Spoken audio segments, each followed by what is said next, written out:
I think we are, but I think it's an end phase of like a 80 plus year cycle, and therefore the end phase itself lasts many, many years. Um, I've described it that much of the developed world has entered fiscal dominance. So Japan entered it, the United States entered it, many countries in Europe and other developed countries have entered it. Not all, but many to varying degrees. We've entered fiscal dominance, meaning that we've gone through a big private debt bubble that has partially been delevered depending on the country we're talking about, but I'll stick to the US for now. And that's been kind of rotated onto the public sector. So we saw that happen in Japan, we saw that happen in the US, we saw that happen in certain other markets. Other ones are still kind of behind the curve on that, so they're still going to go through the process of rotating that more on the public sector. Um, and that's a different macro environment. And it's generally a polarized environment. So I think that political polarization in the U.S. and Europe is gonna be here, unfortunately, well into the 2030s. I think, along with as kind of countries deal with these debt issues. I think we're generally entering a more multipolar world, which is to say that instead of kind of the U.S. centric or U.S. dominant thing that's been in kind of structurally in place since World War II. I think it's not that the U.S. won't matter.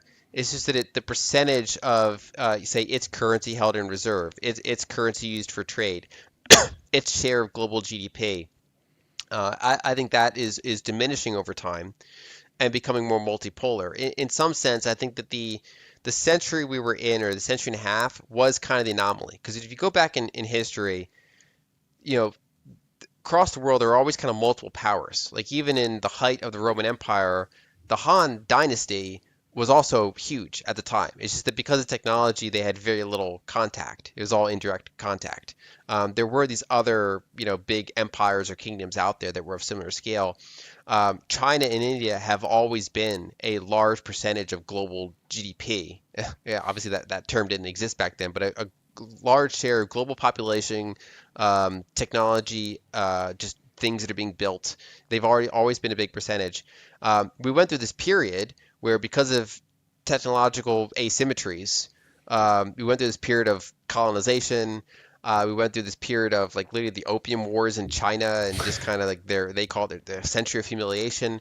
It's kind of a very lopsided environment for a period of time, and I think that they're growing out of that and they're kind of reestablishing themselves in many ways as kind of the percentages they used to be before this weird era.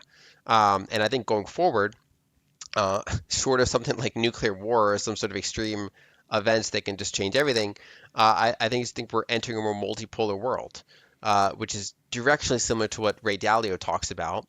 Um, I think he's historically quite a bull on China, and in some areas I'm a bull on China, but I think it also has pretty tight limits eventually. Um, but I think basically a lot of the systems that have been built over the past several decades in this very unipolar world centered around the U.S., I think is shifting toward a more either bipolar world, so the U.S. and China, or a multipolar world. We have the U.S., China, Europe, India, Brazil, these kind of bigger regional poles of power. Um, and I think that's kind of the world we're going to live in and invest in for many, many decades going forward. Well, you see that both of those countries have completely different strategies. China is going for gold, or at least has been accumulating gold, and Trump wants to go for crypto and Bitcoin as a different strategy to that. And they are in an economical war at this point. At least Russia and the US are, and China is also involved. How do you see it evolve into a multipolar world where there are no fights or no let's say military wars taking place? Oh, I think there's always going to be military wars taking place. I think that I guess the question is, how do you avoid like World War III, like fight between the major powers? I think the hopefully the biggest factor is that mutually assured destruction aspect, which is that an all-out battle doesn't make economic sense against an adversary of similar strength, which is why we see things like the U.S. Our focus is on Venezuela and Iran and things like that, that they're not like a domestic threat in any sort of sense like that. It's all this kind of geopolitical chess playing and things like that. As far as China being in gold and Trump being crypto, I don't really view Trump as being crypto per se. I mean I think he pivoted to that to get political donations. He saw Hmm. that there's upside for being pro crypto. There's really no upside to being anti-crypto. Like Elizabeth Warren's anti-crypto army, there's no money there. There's no votes there.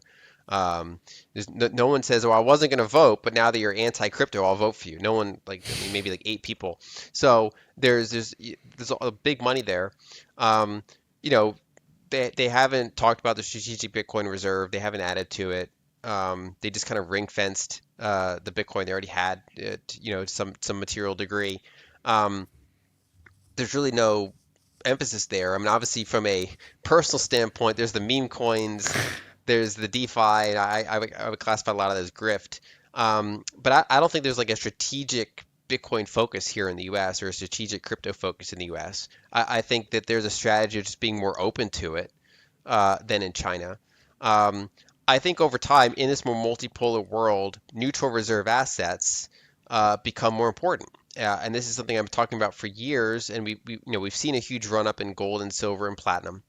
Um, and I think if Bitcoin gets big enough, it can become one of those neutral reserve assets that sovereigns want to own. I think because of network effects and things I talked about before, and just kind of the path to penance of these things, they turn to what they already have. They turn to what's worked for centuries and millennia. They turn to what's big and liquid, gold. Tens of trillions of estimated gold market capitalization out there. So I think that's the incumbent kind of default winner in a more multipolar world. And then if Bitcoin becomes big enough and liquid enough and perceived as being stable enough, and some of these questions get answered around quantum and stuff like that, that's where it could also be a neutral reserve asset. So I think that instead of the U.S. dollar and the U.S. Treasury being at the center of everything, I think that in a more multipolar world, you have neutral reserve assets like gold kind of being at the center of everything. And then you have major currencies like the dollar and Chinese yuan being regional trade major currencies.